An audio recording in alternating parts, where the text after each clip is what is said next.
Here's the thing though, is would you say the idea of purgatory, does that sound Gnostic? No. Why not? Because the Gnostics, none of the writings that we have that have come down to us talk of a purgatory.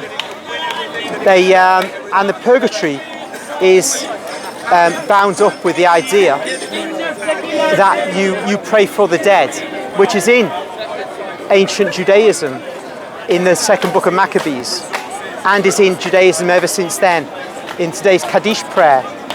So I don't think that that would be Gnostic if it's rooted in pre-Christian Judaism and Judaism since then and up till now. But then, wasn't there, with the purgatory, wasn't there a time when they were, in fact you had, the indulgences, where you could pay something and it could shorten someone's time there? I don't know exactly how that works. What it is, it's if you sin, you need to be forgiven by the priest. The priest is acting in the person of Christ, who is the forgiver. And so you get forgiven, but there may be that you need to do reparation, not in the sense of reparations that we talk about now. Yeah. You might have to, but you've offended God, so it's good to be forgiven, but it's appropriate to say heartfelt prayers to God as part of what we call penance. Yeah. And so you could actually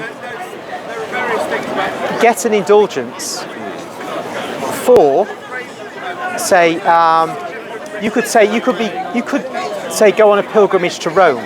Right. You could do that. In the Middle Ages, that'd be very, very hard, very arduous. Yeah.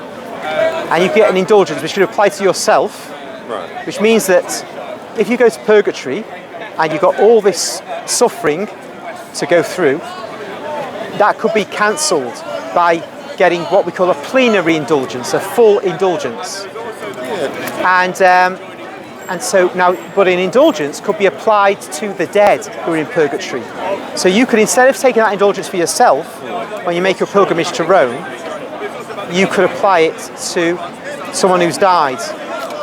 And that could relieve them of suffering. Now, I'm not sure you can apply a plenary indulgence to them, but there are different indulgences which are partial indulgences, not the full indulgence.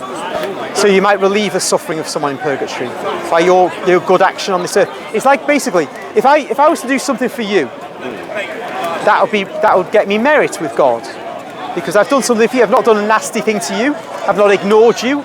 I've tried to help you out in some way. God doesn't ignore that. He's not blind to that. That's a good thing. He will shine on me for that.